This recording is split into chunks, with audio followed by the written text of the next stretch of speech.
Hey guys, welcome to our channel. இன்னைக்கு வீடியோவில் நம்ம என்ன டாபிக் பற்றி பார்க்க போகிறோன்னா, நீங்கள் விரும்பக்கூடிய குறிப்பிட்ட பர்சன் எப்போவுமே உங்கள் காதலுக்கு மட்டுமே ஏங்கி கிடக்கணும், உங்களை மட்டும்தான் லவ் பண்ணணும், உங்ககிட்ட பொய் சொல்லக்கூடாது, உங்களுக்கு உண்மையாக இருக்கணும் அப்படின்னு நீங்கள் நினைக்கிறீங்க அப்படின்னா இந்த மெத்தடை நீங்கள் செய்யுங்க. எப்பேற்பட்ட நபராக இருந்தாலும் சரி, உங்கள் காதலுக்கு தான் ஏங்கி தவிப்பாங்க. உங்களுடைய காதல் தான் அவங்களுக்கு முக்கியமானதாக இருக்கும். உங்களுக்கு அதிக நம்பிக்கை கொடுத்துருப்பாங்க, உங்களை அளவுக்கு அதிகமாக காதலிச்சிருப்பாங்க.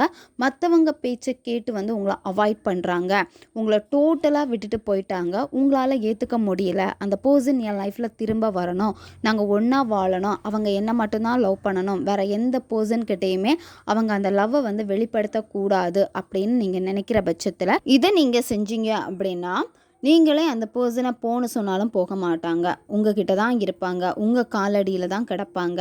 நீங்கள் விரும்பக்கூடிய பர்சன் உங்களை லவ் பண்ணிவிட்டு மற்றவங்க கிட்ட எல்லாம் பேசுகிறாங்க, உங்களை சீட் பண்ணிட்டு போயிட்டாங்க அப்படின்னா இதை நீங்கள் செய்யுங்க. அந்த பர்சன் உங்களை தேடி வருவாங்க. நன்மைக்காக மட்டுமே பயன்படுத்துங்க. இந்த மெத்தடை யாரெல்லாம் செய்யலாம் அப்படின்னா, பிரிந்து வாழும் காதலர்கள், பிரிந்து வாழும் கணவன் மனைவி, இவங்க இதை செய்யலாம். ஒன் சைடு லவ்வில் இருக்கிறவங்களும் இதை பயன்படுத்தலாம். நீங்கள் லவ் பண்ணக்கூடிய பர்சன் வேறு எந்த ரிலேஷன்ஷிப்லேயும் இல்லை, அவங்க சிங்கிளாக இருக்காங்க அப்படின்னா நீங்கள் அந்த பர்சனுக்காக வெயிட் பண்ணுறீங்க, அவங்களுக்காக எஃபர்ட் போட்டுக்கிட்டு இருக்கீங்க அப்படின்னா நீங்கள் தாராளமாக பயன்படுத்துங்க. இவங்களை தவிர்த்து வேறு யார் பயன்படுத்தலாம் அப்படின்னா, பெற்றோர்கள் பயன்படுத்தலாம். உங்கள் குழந்தைகள் உங்கள் பேச்சை கேட்காம இருக்காங்க, திசை மாறி போகிறாங்க அப்படின்னா நீங்கள் இதை தாராளமாக பயன்படுத்தலாம். அவங்க உங்கள் பேச்சை கேட்பாங்க, எப்பவுமே உங்கள் மேலே அன்பாகவும் நடந்துப்பாங்க. இந்த மெத்தடை எந்த டேயில் நீங்கள் ஸ்டார்ட் பண்ணணும் அப்படின்னா, அமாவாசை அன்னைக்கு நீங்கள் இதை செய்யணும். அப்படி இல்லைன்னா பௌர்ணமி நாட்களில் இதை நீங்கள் செய்யணும். இந்த 2 நாட்களில் ஏதாச்சும் ஒரு நாட்களில் நீங்கள் இதை செய்யலாம். எந்த நேரத்தில் இந்த மெத்தடை நீங்கள் செய்யணும் அப்படின்னா, நீங்கள் நைட்டு 11 மணிலேருந்து 12 மணி இந்த இடைப்பட்ட நேரத்துக்குள்ளாடி தான் இதை நீங்கள் செய்யணும். அமைதியான ஒரு பிளேஸை சூஸ் பண்ணிக்கோங்க. யாருமே உங்களை டிஸ்டர்ப் பண்ணக்கூடாது. நீங்கள் பயந்து மேனிஃபெஸ்டேஷன் பண்ணக்கூடாது. அதாவது யாராச்சும் வந்துடுவாங்களா, யாராச்சும் பார்த்துருவாங்களா அப்படிங்கிற ஒரு பயத்தில் நீங்கள் செய்யக்கூடாது. உங்களுடைய மைண்டு ஃப்ரீயாக இருக்கணும். நீங்கள் என்ன செய்ய போகிறீங்களோ அந்த விஷயத்தில் மட்டும் உங்களுடைய கவனம் இருக்கணும். நான்வெஜ் சாப்பிட்டுட்டு இதை நீங்கள் செய்யக்கூடாது. பெண்கள் தீட்டு சமயத்தில் இதை செய்யக்கூடாது. வெறும் தரையில் உட்காரக்கூடாது. ஏதாச்சும் விரிப்பு போட்டு உட்காந்துக்கோங்க. உங்களுக்கு முன்னாடி ஒரு தீபம் ஏற்றி வச்சுருங்க. அந்த தீப ஒளியில் உட்காந்துட்டு தான் இதை நீங்கள் செய்யணும். நீங்கள் உட்காரக்கூடிய இடம் ரொம்ப சுத்தமாக இருக்கணும். உங்களுடைய பூஜை ரூம் அல்லது தனி ரூமில் நீங்கள் அமர்ந்து இதை நீங்கள் செய்யலாம். ஃபஸ்ட்டு நீங்கள் என்ன பண்ணணும் அப்படின்னா, முதல்ல உங்களுடைய மனதை ஒருநிலைப்படுத்தணும். என்ன விஷயம் வேணுமோ அந்த விஷயத்துக்காக நீங்கள் செய்கிறப்போ உங்களுடைய கவனம் எல்லாமே ஒருநிலைப்பட்டு அந்த வைப்ரேஷன் எனர்ஜி கொடுத்து நீங்கள் செய்கிறப்போ அந்த விஷயம் உங்களுக்கு எளிமையாக நடக்கும். அதனால் முதல்ல நீங்கள் என்ன பண்ணணும் அப்படின்னா, உங்களுடைய மூச்சை கவனிங்க. மெதுவாக மூச்சை உள்ளே இழுங்க. ரொம்ப ஆழமாக உள்ளே இழுத்துட்டு வாய் வெளியாக மெதுவாக மூச்சை வெளியே விடுங்க. இந்த மாதிரி ஒரு 10லேருந்து 15 வாட்டி நீங்கள் இதை செய்யணும். இந்த மாதிரி நீங்கள் செய்கிறப்ப என்னாகும் அப்படின்னா, உங்களுடைய கவனம் எல்லாமே பார்த்தீங்கன்னா உங்களுடைய மூச்சில் தான் இருக்கும். அதுக்கப்புறம் நீங்கள் என்ன பண்ணணும்னா, நீங்கள் என்ன விஷயம் செய்ய போகிறீங்களோ அந்த விஷயத்தை நீங்கள் நினைக்கணும். இப்போ நீங்கள் யாருக்காக இதை நீங்கள் செய்ய போகிறீங்களோ அந்த பர்சனை நீங்கள் நினச்சிக்கோங்க.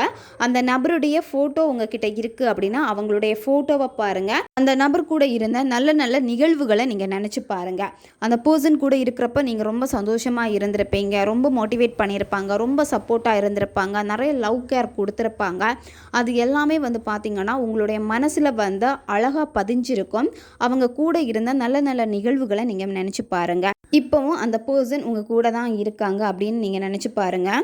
அந்த பர்சன் எதுக்காக உங்களை விட்டு போனாங்க, எதுக்காக சண்டை இப்போ சண்டை போட்டுட்டு இருக்கீங்க. ஸோ இது எதையுமே நீங்கள் இங்கே திங்க் பண்ணவே கூடாது. இது எதுவுமே நமக்கு தேவையில்லாத ஒரு விஷயம். உங்களுக்கு என்ன வேணும், அந்த பர்சன் வேணும், சந்தோஷமாக அவங்க கூட வாழணும், அதுதான் உங்களுக்கு தேவை. அப்போது அந்த நபர் கூட இருந்த நல்ல நிகழ்வுகளை நீங்கள் நினச்சிட்டு அதுக்கப்புறம் அந்த நபருடைய புருவ மத்தியில் நீங்கள் ஃபோக்கஸ் பண்ணணும். கொஞ்சம் நேரம் அவங்க புருவ மத்தியை பாருங்கள். புருவ மத்தியை பார்த்துட்டு அடுத்து என்ன பண்ணணும்னா, கண்களை மூடிக்கோங்க, முதுகு தண்டு நேரே வச்சுக்கோங்க. மெடிடேஷன் பண்ணுற மாதிரி உட்காந்துட்டு அந்த பர்சனையே நீங்கள் நினச்சிக்கோங்க. நினச்சிட்டு கொஞ்சம் நேரம் அப்படியே இருங்க அமைதியாக. அதுக்கப்புறம் என்ன பண்ணணும் அப்படின்னா, 3 ஏலக்காய் எடுத்துக்கோங்க. நீங்கள் எடுக்கக்கூடிய ஏலக்காய் பார்த்தீங்கன்னா காஞ்சி போய் இருக்கக்கூடாது. நல்ல வாசனை வரக்கூடிய பச்சை நிறத்தில் இருக்கக்கூடிய ஏலக்காவை நீங்கள் எடுத்துக்கோங்க. இந்த 3 ஏலக்காவை எடுத்துட்டு என்ன பண்ணணும் அப்படின்னா லைட்டாக இடிச்சுக்கோங்க. 3 ஏலக்காவையும் நீங்கள் இடித்து எடுக்கிறப்போ கண்டிப்பாக நல்ல வாசனை வரும். இதை என்ன பண்ணணும் அப்படின்னா உங்களுடைய இடது கையில் நீங்கள் வச்சுட்டு இடது கையை நல்லா டைட்டாக நீங்கள் மூடிக்கோங்க. அடுத்து உங்களுக்கு இதில் ஒரு பொருள் தேவைப்படும், படிகாரக்கல். இந்த படிகாரக்கல் உங்களுக்கு நாட்டு மருந்து கடைகளில் கிடைக்கும். படிகாரக்கல்லுன்னு நீங்கள் கேட்டாலே போதும், சின்ன சைஸில் இருக்கக்கூடிய, அதாவது உங்களுடைய கைக்குள்ளே அடங்கக்கூடிய அளவில் இருக்கக்கூடிய கல் நீங்கள் வாங்கிக்கோங்க. இந்த படிகாரக்கல் வேறு ஒன்றும் இல்லை, வீட்டில் பார்த்தீங்கன்னா திருஷ்டி படக்கூடாது அப்படின்னு சொல்லிட்டு வீட்டு வாசலில் தொங்க விட்டுருப்பாங்க. பெரிய கல் ஒயிட் கலரில் இருக்கும், பார்த்துருப்பீங்க மேக்ஸிமம், அதுதான். ஸோ இது உங்களுக்கு நாட்டு மருந்து கடையில் சின்ன பீசஸ் கல் கிடைக்கும், வாங்கிக்கோங்க. இந்த படிகார கல்லை உங்களுடைய வலது கையில் நீங்கள் வச்சுக்கோங்க. வலது கையில் வச்சுட்டு நல்லா டைட்டாக கையை மூடிக்கோங்க. இடது கையில் ஏலக்காய் இருக்கும், வலது கையில் படிகார கல் இருக்கும். நீங்கள் முதுகு தண்டை நேரே இருக்கணும், நேரே உட்காந்துக்கோங்க. நேரே உட்காந்துட்டு கண்களை மூடிட்டு, இப்போ நீங்கள் விரும்பக்கூடிய நபர் உங்கள் பக்கத்தில் தான் உட்காந்துட்டு இருக்காங்க. அவங்க உங்களை ஹக் பண்ணிவிட்டு உங்ககிட்ட இந்த வார்த்தைகளை சொல்கிறாங்க. எனக்கு நீ தான் வேணும், எனக்கு நீ தான் முக்கியம், உன்னோட அன்பை தான் புரிஞ்சுக்கிட்டேன், உன்னுடைய அன்பு உண்மையானது, நீ என் லைஃப்பில் கிடைச்சதுக்கு நான் ரொம்ப அதிர்ஷ்டசாலி, எனக்கு கண்டிப்பாக என் லைஃப்பில் வேணும், லைஃப் லாங் எனக்கு நீ வேணும் அப்படின்னு உங்ககிட்ட சொல்கிறாங்க. உங்ககிட்ட கெஞ்சுறாங்க, உங்களுக்கு லவ் யூ சொல்கிறாங்க. நல்லா ஹக் பண்ணிவிட்டு உங்ககிட்ட ரொம்ப அன்பாக நடந்துக்கிறாங்க.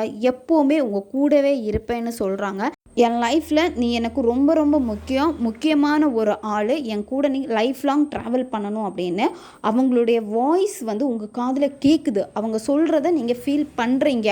உங்களை டைட்டாக ஹக் பண்ணி வச்சுருக்காங்க. அதை எல்லாமே நீங்கள் உணர்வு பூர்வமாக உணரணும். அவங்க சொல்கிற வார்த்தைகள் எல்லாமே உங்கள் காதில் கேட்டுக்கிட்டே இருக்குது. இதை நீங்கள் அப்படியே விஷுவல் பண்ணணும். விஷுவல் பண்ணிவிட்டு அந்த பர்சன் உங்கள் கூடவே இருக்காங்கன்னு சொல்லிட்டு ரொம்ப சந்தோஷமாக, அதெல்லாம் கேட்குறப்போ அவ்வளோ சந்தோஷம் வரும். அதை உணர்வு பூர்வமாக நீங்கள் வெளிப்படுத்தணும். அந்த வைப்ரேஷன், அந்த எனர்ஜியை அப்படியே நீங்கள் வெளிப்படுத்தணும். அதாவது நீங்கள் அவங்க இந்த வார்த்தைகளை சொல்கிறப்போ உங்களுக்கு எவ்வளோ சந்தோஷம் வரும். அந்த நபர் எனக்கு கிடச்சிட்டாங்க, என் கூட இருக்காங்கன்னு சொல்கிறப்ப அந்த சந்தோஷத்துக்கு அளவே இருக்காது. அதை தான் இங்கே நீங்கள் வெளிப்படுத்தணும், அந்த ஆனந்தத்தை. அடுத்து நீங்கள் என்ன பண்ணணும் அப்படின்னா, ஒரு சிவப்பு கலர் துணி எடுத்துக்கோங்க. கர்ச்சிப் சைஸில் இருக்கக்கூடியது. நீங்கள் ஆல்ரெடி உபயோகித்த துணியை பயன்படுத்தவே கூடாது. அந்த சிவப்பு கலர் துணியில் உங்கள் கையில் இருக்கக்கூடிய அந்த பொருட்களை அந்த துணியில் நீங்கள் வைக்கணும். ஏலக்காய் மற்றும் படிகாரக்கல்லை நீங்கள் வச்சுட்டு அதை மூட்டை மாதிரி நீங்கள் கட்டிக்கோங்க. கட்டிட்டு அந்த மூட்டையை கையில் வச்சுட்டு அந்த நபருடைய பேரை நீங்கள் 48 முறை நீங்கள் சொல்லணும். அந்த பர்சனை நீங்கள் எவ்வளோ அன்பாக கூப்பிடுவீங்களோ அந்த பெட் நேம்லேயே நீங்கள் அவங்களுடைய பேரை நீங்கள் சொல்லுங்கள். அதை சொல்கிறப்ப ரொம்ப சந்தோஷமாக அந்த அன்பை வெளிப்படுத்துகிற மாதிரியே அப்படி நீங்கள் கூப்பிடணும் அவங்கள.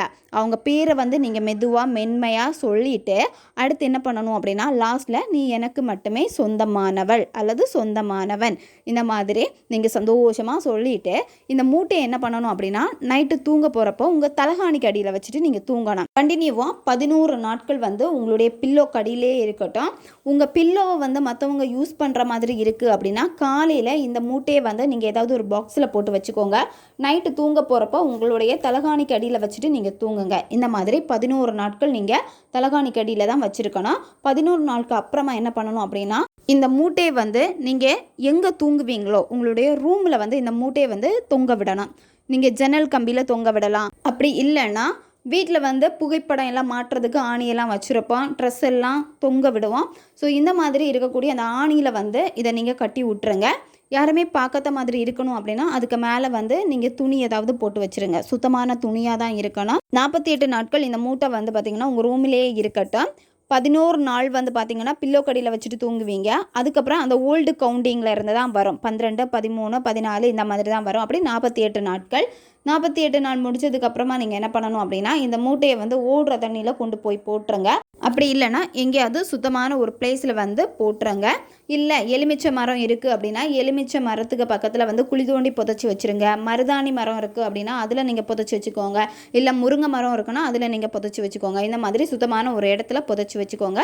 திரும்ப இதே மாதிரி நீங்கள் அடுத்து செஞ்சு இதே மாதிரி 48 நாட்கள் அடுத்து நீங்கள் வச்சுக்கலாம். இந்த மாதிரி நீங்கள் செஞ்சுட்டு வரப்போ என்ன ஆகும் அப்படின்னா, யார் உங்களை விட்டு போனாங்களோ அந்த பர்சன் வந்து 48 நாட்களுக்குள்ளாடி உங்களை தேடி வருவாங்க. நீங்கள் அவங்கள தேடி போகணுன்னு அவசியமே கிடையாது. ஆட்டோமேட்டிக்காக அந்த பர்சன் உங்களை தேடி வருவாங்க. எந்த தொலைவில் இருந்தாலும் சரி உங்களை காண்டாக்ட் பண்ணுவாங்க. உங்களுடைய அன்புக்காக ஏங்குவாங்க. உங்கள் காலடியில் தான் கிடப்பாங்க. ரொம்பவும் பவர்ஃபுல்லான ஒரு மெத்தட் இது. நன்மைக்காக மட்டுமே பயன்படுத்துங்க. தேவையில்லாத காரியத்துக்காக நீங்கள் பயன்படுத்தாதீங்க. நம்ம சேனலில் போடக்கூடிய மெத்தட்ஸ் எல்லாமே வந்து பார்த்தீங்கன்னா நீங்கள் நல்ல விதத்தில் பயன்படுத்துவீங்கன்னா ஒரு நம்பிக்கையோடு தான் போட்டுட்டு இருக்கோம். தவறான நோக்கத்திற்கு பயன்படுத்தினீங்க அப்படின்னா நீங்கள் அதுக்கான பக்க விளைவுகளையும் சந்திக்க நேரிடும். அதனால் நன்மைக்காக மட்டுமே பயன்படுத்துங்க. ஓகே காய்ஸ், தேவைப்படுறவங்க இதை பயன்படுத்தி பாருங்கள். நம்ம சேனல் உங்களுக்கு பிடிச்சிருக்குன்னா மறக்காமல் சப்ஸ்கிரைப் பண்ணிக்கோங்க. வீடியோவை தேவைப்படுற உங்கள் ஃப்ரெண்ட்ஸுக்கும் மறக்காமல் ஷேர் பண்ணுங்கள். அவங்களுக்கும் இது உபயோகமாக இருக்கும். இன்னும் நிறைய வீடியோஸ், நிறைய டெக்னிக்ஸ் எல்லாமே நம்ம சேனலில் அப்லோட் ஆகிட்டே இருக்கும். மறக்காமல் பக்கத்தில் இருக்க பெல் பட்டனையும் மறக்காமல் ப்ரெஸ் பண்ணி வச்சுக்கோங்க. அப்போ தான் நான் போடுற வீடியோஸ் எல்லாமே உடனுக்குடன் உங்களுக்கு நோட்டிஃபிகேஷனில் வந்துக்கிட்டே இருக்கும். அடுத்த வீடியோவில் சந்திக்கலாம். நன்றி.